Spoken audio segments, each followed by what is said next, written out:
இயேசுவே புகலிடம், நம் இயேசுவே புகலிடம். இயேசுவே புகலிடம், நம் இயேசுவே புகலிடம்.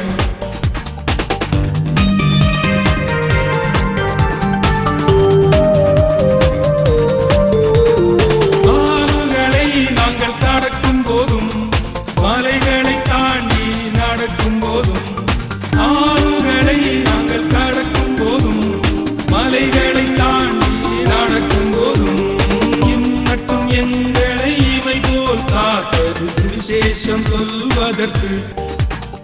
இயேசுவே புகலிடம், நம் இயேசுவே புகலிடம்.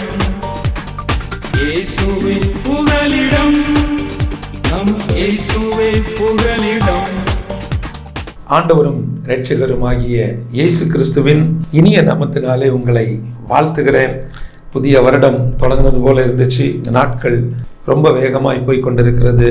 காலத்தை பிரயோஜனப்படுத்துவோம். இந்த வருடத்திலையும் கூட ஏசாயா 58 அதில் உள்ள அந்த 8வது வசனத்தின்படி, அப்பொழுது விடியற்கால வெளுப்பை போல உன் வெளிச்சம் எழும்பி உன் சுகவாழ்வு சீக்கிரத்தில் துளிர்த்து உன் நீதி உனக்கு முன்னாலே செல்லும், கர்த்தருடைய மகிமை முன்னை பின்னாலே காக்கும். நல்லா கவனித்துக் கொள்ளுங்க. உன் சுகவாழ்வு சீக்கிரத்தில் துளிர்க்கும் என்று சொல்லக்கூடிய ஒரு நம்பிக்கையை கர்த்தர் தந்திருக்கிறார். நிறைய விஷயங்களில் கடந்த ஒரு 3 வருடங்களாக உடைந்து போய் நிற்கிறோம்.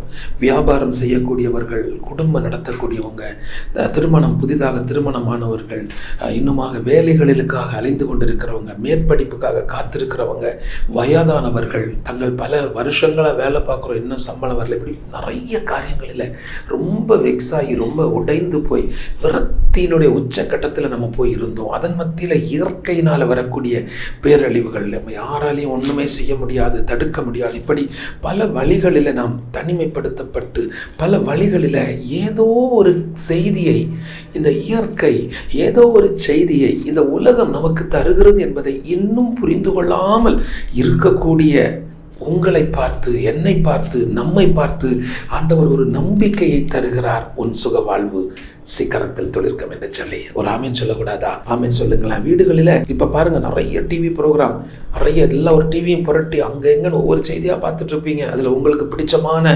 ஊழியக்காரங்க, ரொம்ப பிரபலமான தேவ ஊழியர்கள். அடுத்தது பார்த்தீங்கன்னு சொன்னால் ரொம்ப நீங்கள் எப்போது நான் இவங்க மெசேஜை தான் கேட்பேன், இவங்க வார்த்தையை தான் கேட்பேன். இப்படி பல வழிகளில் நம்ம என்ன செய்கிறோம், ஒரு கட்டத்தில் நமக்கு நாமே ஒரு வட்டத்தை போட்டு கொள்ளுகிறோம்.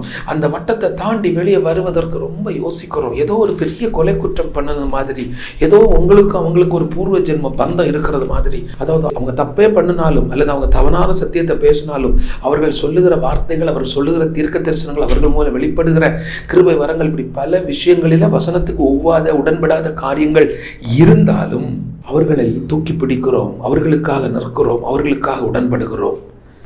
நீங்கள் நிதானித்து அறிய வேண்டிய ஒரு காலகட்டத்தை தேவன் தந்திருக்கிறார். 3 வருடம் கிருபையாய் கர்த்தர் கொடுத்துட்டார்.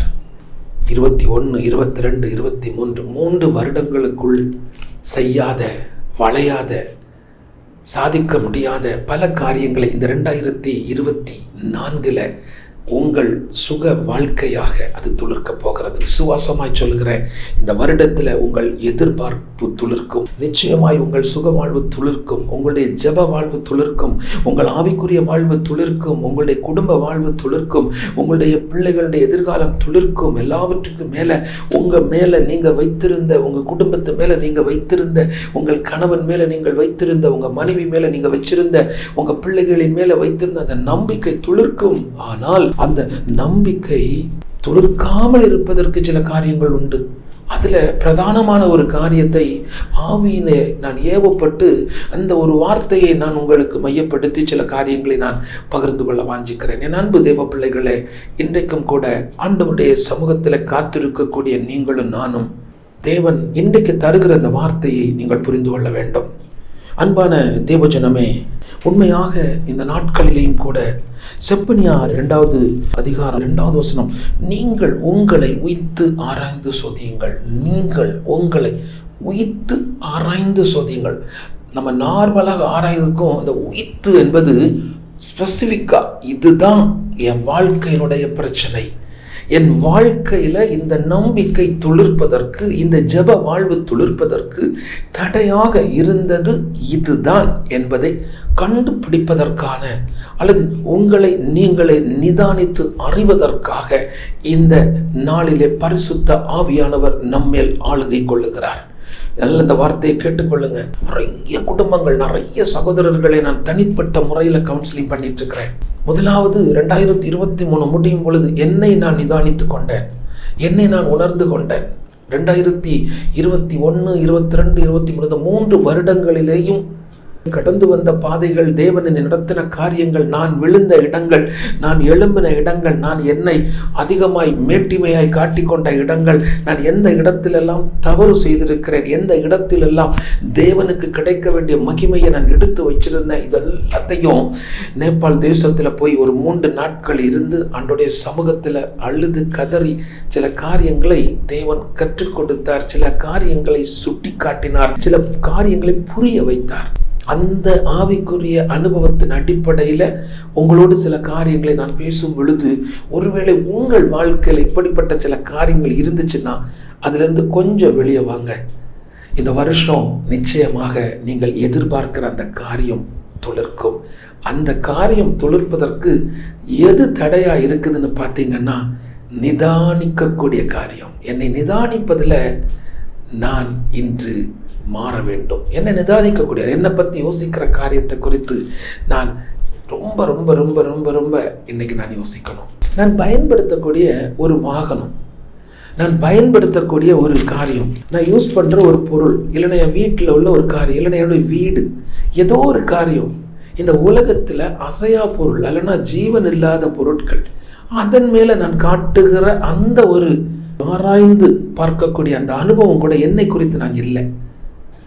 என் தனிப்பட்ட வாழ்க்கையில் நான் என்னை பற்றி எதுவுமே யோசிக்கலை, என் ஹெல்த்தை பற்றி நான் யோசிக்கலை, என்னுடைய தனிப்பட்ட வாழ்க்கையை குறித்து, என்னுடைய உள்ளான அனுபவங்களை குறித்து, என்னுடைய ஆவிக்குரிய மனுஷனை குறித்து, எனக்குள்ளே இருக்கக்கூடிய ஆவியானவரை குறித்து, என் வாழ்க்கை எப்படி இருக்கணும், இது எதை குறித்து நான் யோசிக்கலை. ஆனால் என்கிட்ட தேவன் கொடுத்த உலக ஆசீர்வாதங்களில் உள்ள சில காரியங்களின் மேலே அவ்வளோ கவனமாக இருக்கிறேன். அதுக்கு ஒரு இன்சூரன்ஸ் போடணும், அதுக்கு ஒரு இதை செய்யணும், அதுக்கு ஒரு பெயிண்ட் அடிக்கணும், அதை அழகுபடுத்தணும், டெய்லி காலையில் வண்டி துடைக்கணும், டெய்லி இந்த காரியத்தை செய்யணும், வேலைக்கு போக முன்னாடி இவ்வளோ காரியத்தில் நம்ம பொறுப்பாக இருக்கணும்.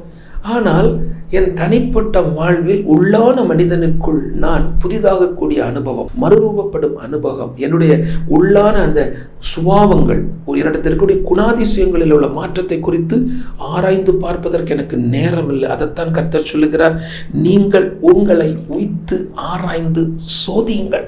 டெஸ்ட் பண்ணி பாருங்க, உங்களுக்குள்ள ஏதோ ஒரு பிரச்சனை இருக்கு. சின்ன காரியங்க, ஒரு சின்ன காரியம், போய் அந்த பல்ல போய் டாக்டர்கிட்ட காட்டி அதுக்கு பல ட்ரீட்மெண்ட் எடுத்து இன்னைக்குள்ள லேட்டஸ்ட் டெக்னாலஜிகளில் நிறைய விஷயங்களை நம்ம உடனடியாக பார்த்து அதை எப்படியாவது கிளியர் பண்ணி, அதுக்கு புதிய டெக்னாலஜியில் என்ன இருக்குது, சீக்கிரம் குணப்படுத்த என்ன இருக்குது, அது வெளியே தெரியாமல் இருக்க என்ன செய்யணும், அதில் கொஞ்சம் அழுக்கு இருந்துன்னு அதை க்ளீன் பண்ணணும், அதில் ஒரு பல்லு இல்லைன்னா அதில் தங்கப்பல்லு, வெள்ளிப்பல்லு, மண்ணு பல்லு, கல்லு பல்லு, என்னென்னமோ வைக்கிறோம். இதெல்லாம் தெரிந்த நமக்குள்ளால இன்னமும் தெரியாமல் நமக்குள்ளால ஒளிந்திருக்கக்கூடிய தேவனுக்கு பிரியமில்லாத, நான் எழும்புவதற்கு தடையாக, நான் துளிர்ப்பதற்கு தடையாக இந்த வருடம் கர்த்தர் சொல்லுகிறார், நீங்கள் இந்த வருஷம் துளிர்ச்சிருவீங்க, உனக்கு சுக வாழ்வு துளிர்க்கணும். ஆனால் துளிர்க்க விடாமல் எனக்குள் கிடந்து என்னை அமுத்துகிற அந்த காரியத்தை கண்டுபிடிக்கிறதுக்கு தான் கர்த்தர் சொல்லுகிறார், நீங்கள் உங்களை உய்த்து ஆராய்ந்து சோதியுங்கள். சோதிச்சு பாருங்க, அப்பதான் தெரியும் நீங்க யார் என்று சொல்லி. 1 கொரிந்தியர் 11:31 சொல்லப்பட்டிருக்கிறது, நம்மை நாமே நிதானித்து அறிந்தால். இப்ப என்ன குறித்து நான் நிதானித்து அறிந்து விட்டால் நான் இந்த நியாயத்திற்கிறதுக்கு ஒண்ணுமே இல்லாம போயிடுவேன். ஏன்னா நீங்கள் என்னை குறித்து அல்லது இந்த உலகம் என்னை குறித்து அதையும் தாண்டி தேவனிடத்துல நான் போய் நின்னா கூட ஆண்டவர் என்னை நியாயம் தீர்ப்பதில் நான் சிக்கிக்கொள்ள மாட்டேன். காரணம், முதலாவதே நான் என்னை குறித்து ஆராய்ந்து என் குறைவுகளை தெரிந்து என்னுடைய பலவீனங்களை புரிந்து கொண்டு என்னுடைய பிரச்சனை என்கிறதை உணர்ந்து கொண்டு என்னை சுத்திகரிக்கக்கூடிய அந்த அனுபவத்துக்கு நேராக நான் கடந்து சென்றிருப்பேன். ஒரு ஆமேன் சொல்லலாமே. நமக்கு இப்போ நிறைய பேருக்கு பாருங்களேன், நிறைய விஷயங்கள் துணிகரமாக நம்ம செய்ய ஆரம்பிச்சிட்டோம். புதிய வருடத்தில் நம்ம வந்துட்டோம்னு சொன்ன உடனே நம்ம நினைக்கிறோம் தப்பிச்சு பிழைச்சி வந்துட்டோன்னு. ஒரு புதிய பிறந்த நாள், அப்பா ஆண்டவர் நமக்கு ஒரு புதிய ஆயுசை கொண்டது, ஆடி பொழிச்சு கொண்டாடி பிடிச்சிடறோம். ஒரு புதிய திருமண நாள், நிறைய காரியங்களை நம்ம யோசிக்கிறோம். ஆனால் இது எல்லாவற்றுக்கும் பின்னணியில நம்மை ஆராய்ந்து பார்க்கக்கூடிய ஒரு அனுபவம் நமக்கு வந்துட்டுன்னா, இந்த வசனத்தின்படி நம்மை நாமே நிதானித்து அறிந்தால் நாம் நியாயம் தீர்க்கப்படும். அப்போ நான் நியாயம் தீர்ப்பதற்கு அல்லது என்னை குறித்து ஒரு நியாயத்தை சொல்லுவதற்கு இன்னொருவருக்கு வழி இல்லாதபடிக்கு என் வாழ்க்கை மாற வேண்டுமானால் என்னுடைய சுக வாழ்வு துளிர்க்க வேண்டும். அந்த சுக வாழ்வு துளிர்ப்பதில் நான் நிதானமாக இருக்க வேண்டும். நிதானிப்பதினால் துளிர்க்க போகிறோம். ஆமீன் சொல்லுங்களேன். நான் நிதானிப்பதால் துளிர்ப்போம். அது ஒரு நம்பிக்கை நமக்கு இன்றைக்கு வர வேண்டும். அதுதான் இந்த வார்த்தை. அடுத்ததாக நம்மிடத்தில் இன்னொன்று பார்த்தீங்கன்னு சொன்னால், நம்மளை விட்டு கொஞ்சம் கொஞ்சமாக வெளியில் போன ஒரு காரியம் வசனம். நிறைய குடும்பங்கள், நல்ல எழுமி நின்ற குடும்பங்கள், நிறைய சகோதரர்கள் ஊழியத்தில் அப்படி இப்படின்னு பெரிய அளவில் நின்ற சகோதரர்கள் அந்த வசனத்தை விட்டு வெளியில் போய் நிற்கிறாங்க. வசனத்தை விட்டு வெளியே வருது. ட்ராக் நல்லா தான் இருந்துச்சு, ஆரம்பத்தில் அந்த ஓட்டம் நல்லா இருந்துச்சு. ஆனால் நாட்கள் போக போக போக தங்களை அறியாமல் வெளியே வந்துட்டாங்க. என் அன்பு தேவ பிள்ளைகளை, ஒருவேளை உங்களுக்குள்ள இந்த அனுபவம் இருக்கா? ஐயோ, போன வருஷம் ஆரம்ப நாளில் நல்லா இருந்தேன், போன வருஷத்தில் நான் ஆண்டவர்கிட்ட ஒரு பொருத்தனை பண்ணேன், கர்த்தரிடத்தில் இந்த காரியத்தை நான் செய்யணும்னு கேட்டிருந்தேன். என் வாழ்க்கையில் நான் இவ்வளவு மாற்றங்களை குறித்து 2023 ஜனவரியில் நான் நிறைய வாக்கு கொடுத்தேன்.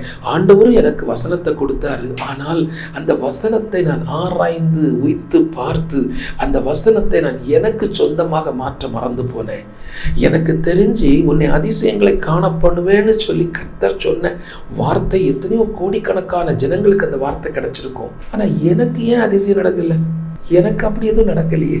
என்னுடைய குறைவுகளை நான் புரியாத பட்சத்தில், என்னுடைய பலகீனங்களை நான் தெரிந்து கொள்ளாத பட்சத்தில், நான் எந்த இடத்துல விழுந்து கிடக்கிறேன் என்பதை நான் பார்க்காத பட்சத்தில் எனக்கு அதிசயங்கள் நடப்பதில்லை. நீ அதிசயங்களை காண முடியாது.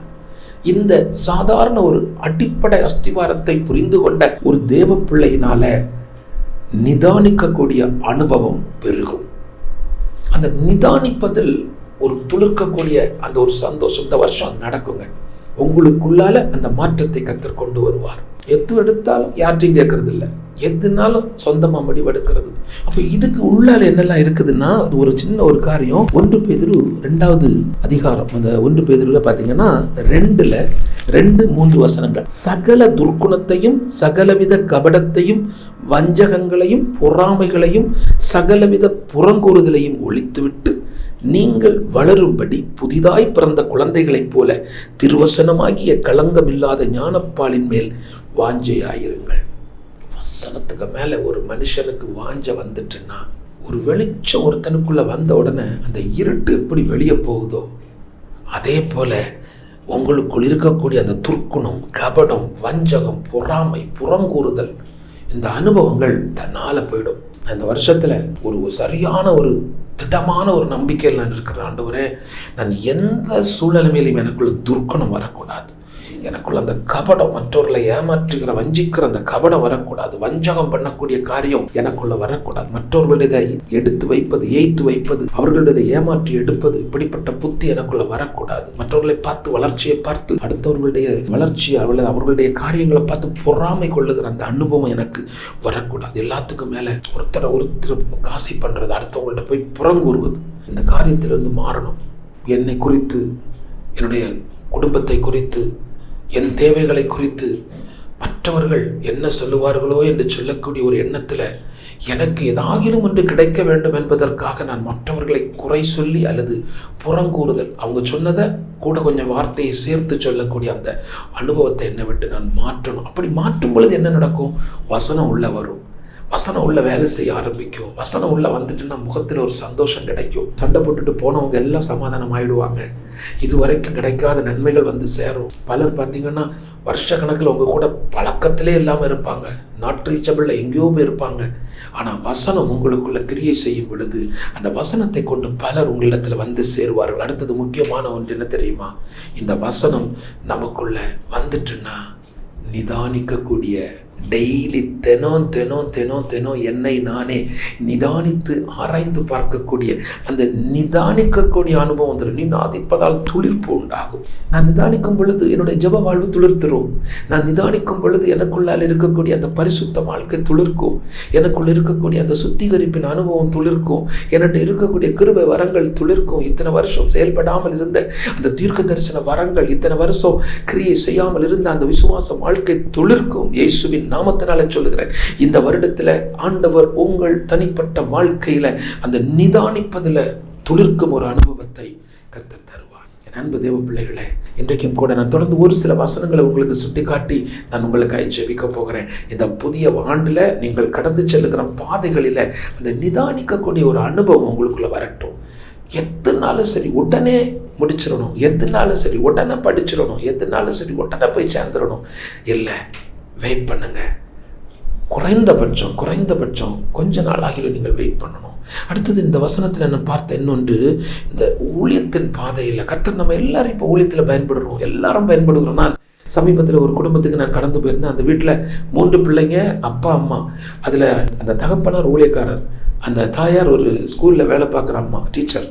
அவங்க ஒரு டீச்சராக இருக்கிறாங்க. அவங்களுக்கு 3 பிள்ளைங்க. நான் போய் அவங்கக்கிட்ட பேச்சு கொடுத்தா 5 பேரும் ஊழியம் செஞ்சிட்ருக்கிறாங்க.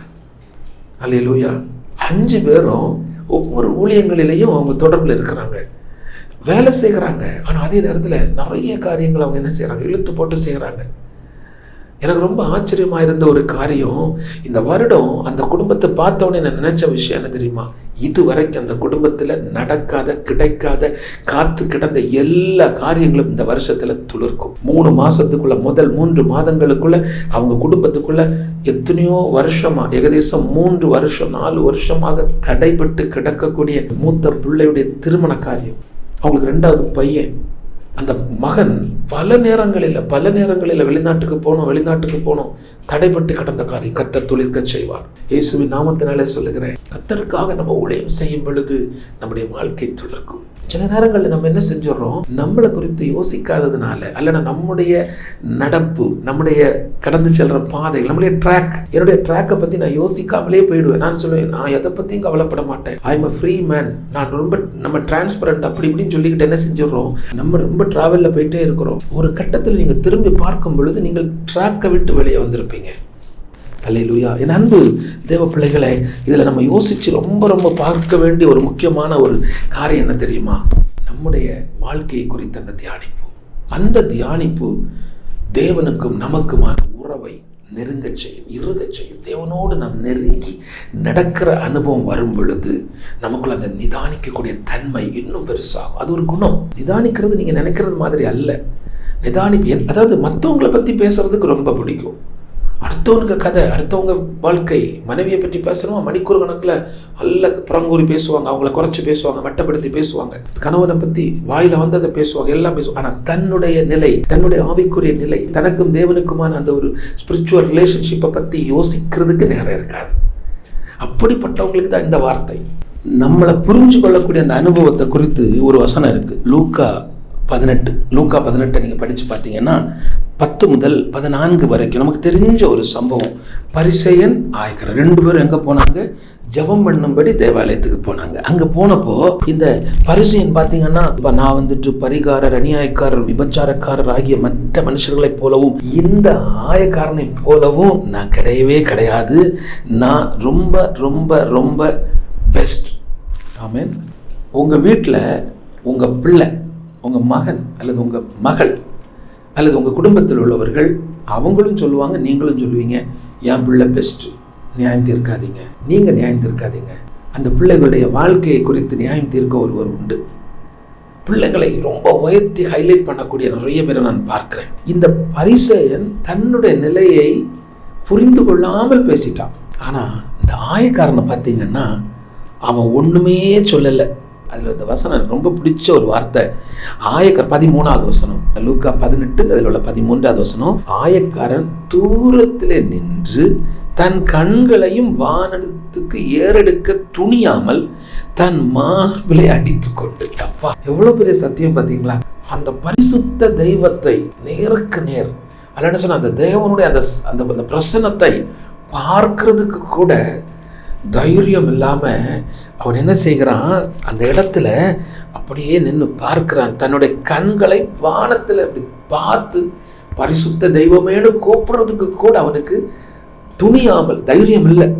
இந்த மார்பில் அடிக்கிறான். ஐயா, அதில் ஒரு வார்த்தை, ஒரே ஒரு வார்த்தை தான் சொல்லுகிறான், தேவனே பாவியாகி என் மேல் கிருபையாயிரும். அவ்வளோதாங்க. நிதானிச்சு நீங்க அறிஞ்சிட்டீங்கன்னா அதனுடைய ரியாக்ஷன், வெளிப்பாடு எப்படி இருக்கும் தெரியுமா? உங்க மனசு அப்படியே லேசாயிரும். மற்றவங்களோட பேசுற காரியங்கள் எல்லாமே கிளியர் ஆயிடும். அதாவது சில சூழ்நிலைகளில சில மனிதர்கள் மாறுவது இயற்கை, சில சூழ்நிலைகளில சில குடும்பங்களில சில மாற்றங்கள் வருவது இயல்பு. ஆனால் நாம சில சூழலை உருவாக்கி, நமக்கு நாமே ஒரு பாதுகாப்பு வேலியை உருவாக்கி, நமக்காகவே சில சட்டதிட்டங்களை வகுத்து, நம்முடைய வாழ்க்கையை தேவன் நமக்கு தந்த ஆசீர்வாதம் எல்லாத்தையும் மறந்துகிட்டு நிற்கக்கூடியவர்களுக்கு இன்றைக்கு தேவன் சொல்லுகிற ஒரு வார்த்தை, நீ ஆகாம போயிடாத. உன்னுடைய வாழ்க்கை ஆகாமல் போயிடக்கூடாது. ஒரு ஆகாத ஒரு மனுஷன் எப்படி இருப்பான்? 1 கொரிந்தியர் 9:27. மற்றவர்களுக்கு பிரசங்கம் பண்ணுகிற நான் தானே ஆகாதவனாய் போகாத படிக்கு என் சரீரத்தை ஒடுக்கி கீழ்படுத்துகிறவங்களுக்காய் ஜெபிக்க போறேன். என்ன பிரசங்கம்? அது பிரசங்கம் ஊழியக்காரர்களுக்கு இல்ல.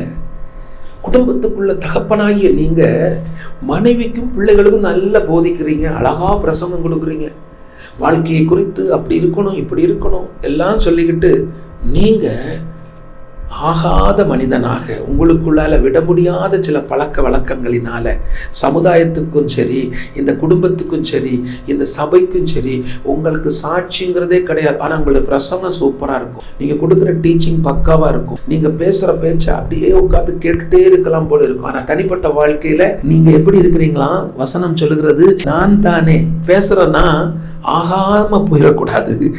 என் சரீரத்தை ஒடுக்கி கீழ்படுத்தணும். என் சரீரத்தை ஒடுக்கி கீழ்படுத்திட்டேன்னாலே நிதானிக்க கூடியதுல நான் துளிர்த்துருவேன். ஆமென் சொல்லுங்க. அல்லேலூயா. ஜெபிக்கலாமா?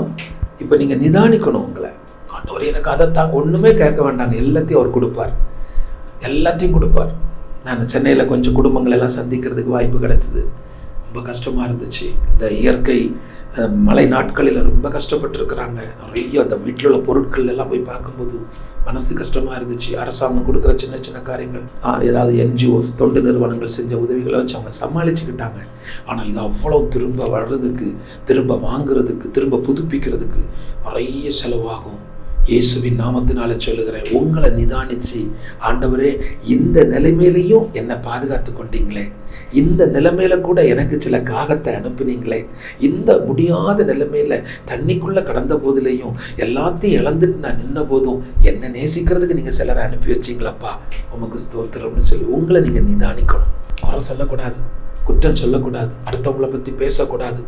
அரசாங்கத்தை குறித்து, அடுத்தவங்களை குறித்து, சுற்றி இருக்கிறவர்களை குறித்து, நமக்கு உதவி செஞ்சவங்களை குறித்து, உதவி செய்யாதவர்களை குறித்து, ஒருத்தர் குறித்தா நம்ம பேசுறதை விட்டுட்டு வசனத்தின்படி நீங்கள் உங்களை உயிர்த்து ஆராய்ந்து சோதியுங்கள். உங்களை அப்படியே நீங்க இருந்து ஒரு ரியலைஸ் பண்ணுங்க, திரும்பி பாருங்க, நடந்து வந்த பாதையில என்ன காரியம், யாருக்காவது நன்மை செஞ்சிருக்கோமா, யாருக்காவது உதவி செஞ்சிருக்கோமா, ஏதாவது புண்ணியம் பண்ணியிருக்கோமா, கொஞ்சம் யோசிச்சு பாருங்க. இந்த வருடம் நீங்கள் நிதானிப்பதில் நிச்சயமாக ஒரு மாற்றத்தை காண்பீர்கள். அது மாத்திரமல்ல, நீங்கள் நிதானிப்பதினாலே துளிர்ப்பீர்கள், வாழ்ந்து செழிப்பீர்கள், பலருக்கு பிரயோஜனமாய் மாறுவீர்கள்.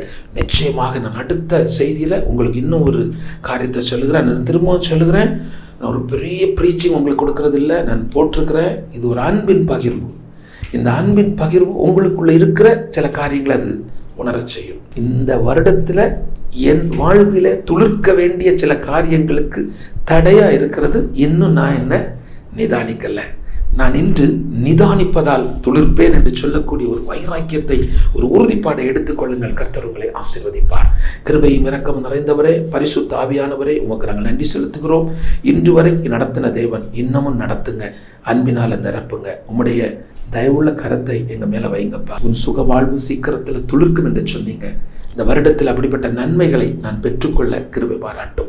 அன்பினால நிரப்பும். கடைசி மட்டும் உம்முடைய அன்பில நான் நிலைத்திருக்க கிருபை பாராட்டுங்க. விசேஷமாக ஆண்டவரே, இதுவரைக்கும் நீர் நடத்தின அந்த கிருபைகளை நாங்கள் நினைத்து பார்க்கிறோம். விசேஷமாக ஊழியத்தின் பாதையில், நேபாள் தரிசனத்தில் தொடர்ச்சியாக தேவன் எங்களுக்கு வைத்திருக்கக்கூடிய நன்மைகளை நாங்கள் புரிந்து கொள்ளவும் ஆண்டவரே, இந்த வருடத்தில் இன்னும் அந்த பிப்ரவரி மாதத்துக்குள்ள நாங்கள் முடிக்க வேண்டிய அந்த நேபாள் கிறிஸ்மஸ் கிஃப்ட், அந்த பரிசை நாங்கள் முடித்து புதிய ஆத்துமாக்களை உள்ளே கொண்டு வருவதற்கு, பரலோகத்துக்கு பங்காளிகளாய் மாற்றுவதற்கு கர்த்தர் எங்களுக்கு கொடுத்த அந்த தரிசனத்தின் ஓட்டத்தில், அந்த தரிசனத்துக்காக ஓடுகிற நாங்களே பிரயோஜனமற்றவர்களாய் போய்விடாதபடிக்கு, நாங்களே எங்களை குறித்த தெளிவில்லாதபடிக்கு, எங்களுடைய வாழ்க்கை மாறி போய்விடாதபடிக்கு பரிசுத்த ஆவியானவரை நீர் எங்கள் மேல வைத்து, பரிசுத்த ஆவியானவருடைய ஆளுகைக்கு கீழே நாங்கள் எங்களை ஒப்பு கொடுத்து ஜெபிக்கிறோம். எல்லாரும் சொல்லுவோமா, இன்னிலிருந்து என்னை நான் நிதானிப்பேன், என்னுடைய குறைகளை நான் புரிந்து கொள்வேன், என்னோட தப்பு இருந்தால் நான் திருத்திக் கொள்ளுவேன். பிரசங்கம் பண்ணுகிறேன்னா முதல்ல அதை என் வாழ்க்கையில் எடுத்துக்குவேன். நான் பிரசங்கம் பண்ணுறது வேற, வாழ்க்கை வேற. பிரசங்கம் பைபிளில் பேஸ் பண்ணி பண்ணுவேன், வாழ்க்கை எனக்கு பிடிச்ச மாதிரி வாழுவேன். இன்றைக்கு நிறைய பேர் அப்படி மாறிக்கொண்டு இருக்கிறாங்க. அநேக குடும்ப தலைவர்கள், குடும்ப தலைவிகள், அநேக அம்மாமார், அருமையான குடும்ப தலைவிகள் நிறைய பேர் இன்றைக்கு ஹவுஸ் ஒய்ஃப்னு சொல்லுகிறீங்க. நிறைய குறைவுகள், நிறைய தவறுகள், உங்களுக்குன்னு நீங்களே சுய நீதிகளை எடுத்துக்கொள்ளுகிறீங்க. அது உங்கள் தலைமுறையை மிக மிக தவறான ஒரு பாதைக்குள்ளே கொண்டு போயிடும். கர்த்தர் உங்களோடு பேசுகிறார். என் அருமை சகோதரியே, உன்னுடைய வாழ்க்கையில சாட்சி இல்லாததுனால தான் உன் பிள்ளைகள் மாறி போறாங்க. இன்றைக்கு நீங்க உங்களை ஆராய்ந்து, உங்களுக்குள்ள இருக்கிற அந்த உய்த்து ஆராய்ந்து உள்ள போகணும். ஆராய்ந்துங்கிறது சும்மா மேலோட்டமாக அல்ல, உள்ள போய் ஸ்பெசிஃபிக்கா இதுதான் என் பிரச்சனை, இதுதான் என் காரணம் என்பதை தெரிந்து கொண்டு அதிலிருந்து நான் 100% விடுவிக்கப்பட ஒரு பெரிய டெலிவரன்ஸ் எனக்குள்ள வரணும். அப்படிப்பட்ட ஆவிக்குரிய மாற்றங்களை இந்த வருடத்தில் கர்த்தர் எனக்கு தர வேண்டும் என்று எல்லாரும் ஜெபிக்கலாம். தயவு செஞ்சு வாய்களை திறந்து ஜெபம் பண்ணுங்க. கர்த்தருடைய ஊழியக்காரனாகி நான் உங்களை நிறைஞ்ச மனசோட நான் ஆசீர்வதிக்க விரும்புகிறேன். எல்லாத்துக்கும் மேல கர்த்தர் உங்க மேல வைத்திருக்கக்கூடிய கிருபைகள், அவர் உங்களுக்கு தந்த வாக்குத்தத்தங்கள் இந்த வருடத்தில் துளிர்க்கும் அனுபவமாக, அது ஒரு சுக வாழ்வாக வெளிப்பட போகிறது. நல்ல தெய்வமே, உமக்கு நாங்கள் நன்றி செலுத்துகிறோம் அப்பா. நீர் எங்களோடு இடைப்பட்டதுக்காக நன்றி. இந்த நாளிலேயும் கர்த்தருடைய வார்த்தை இவர்களுக்குள்ள கடந்து சென்று ஒரு புதிய மாற்றத்தை கொண்டு வந்திருப்பதற்காக நன்றி செலுத்துகிறேன். விசேஷமாக நிதானிப்பதால் துளிர்ப்போம் என்ற ஒரு நம்பிக்கையை கர்த்தர் இந்த செய்தி மூலமாய் தந்ததுக்காக நன்றி. பலப்படுத்தும், ஆசீர்வதி. முச்சம் தலைமுதல் உள்ளம் கால் வரைக்கும் இயேசுடைய கல்வாரி இரத்தத்தை தெளிக்கிறேன். இந்த நிகழ்ச்சியை பார்த்து கொண்டிருக்கக்கூடிய ஒவ்வொரு தனி நபர்கள் மீதும், ஒவ்வொரு குடும்பங்களின் மேலையும், ஒவ்வொரு தேவ பிள்ளைகள், தேவ ஊழியக்காரர்கள் மேலையும் கர்த்தருடைய ஆவியானவருடைய கிரியைகள் வெளிப்படட்டும். கொடுத்த வார்த்தைகளை, நீங்க தந்த வசனங்களை இந்த வருஷத்தில் நாங்கள் அபியாசித்துக் கொள்ள, அந்த வசனங்களை நாங்கள் சுதந்திரித்துக் கொள்ள, அந்த வாக்குத்தத்தங்களை நாங்கள் எங்களுக்கு சொந்தமாய் மாற்றிக்கொள்ளக்கூடிய, அந்த துளிர்க்கக்கூடிய அந்த அனுபவத்தை கர்த்தர் எங்களுக்கு தாரும். நிதானிப்பதால் துளிர்ப்போம் என்ற நம்பிக்கை எங்களுக்குள் பிறந்து விட்டதுக்காக நன்றி. ஊழியத்திற்காக, தரிசனத்திற்காக, கட்டுமான பணிகளுக்காக மனதார உதவி செய்கிற குடும்பங்களை, வியாபாரம் செய்யும் சகோதரர்களை, தனி நபர்களை, சபைகளை, போதகர்களை கர்த்தர் எழுப்பி தருவதற்காக நன்றி. அப்படிப்பட்ட நம்பிக்கையை எங்களுக்குள் துளுக்க செய்ததுக்காய் நன்றி. துதி, கனம், மகிமை எல்லாவற்றையும் அப்பா ஒருவருக்கே செலுத்துகிறேன். இயேசுவின் மூலம் ஜெபிக்கிறேன் நல்ல பிதாவே. ஆமென், ஆமென். எனக்கு மிகவும் பிரியமான என் அன்பு தேவஜனமே, கர்த்தருடைய வார்த்தை உங்களுக்குள்ள இடைப்பட்டிருக்கிறது. அது கிரியை செய்யும். வசனம் உள்ள போயிட்டுனாலே எல்லா காரியங்களும் கிளியரா போயிடும். நிச்சயமாக இந்த வார்த்தை உங்களுக்குள்ளால கொஞ்சம் இருந்து யோசிக்க வைக்கும். அதுதான் நிதானிப்பதால் துளிர்க்கிற ஒரு அனுபவம். நல்ல சாட்சிகளை நான் கேட்க விரும்புகிறேன். என்னோடு பேச விரும்புனீங்கன்னா மனம் விட்டு பேசலாம், ஜெபிக்கலாம், தேவ ஆலோசனைகளை பெற்றுக்கொள்ளலாம். கர்த்தருக்கு சித்தமானால் கர்த்தருடைய வருகை தாமதிக்குமானால் அடுத்த வாரம் இதே நாள், இதே நேரம், இதே தொலைக்காட்சியில் உங்களை சந்திக்கும் வரை உங்களிடமிருந்து விடைபெறுவது உங்கள் அன்பு சகோதரன் Matthew. May God bless you.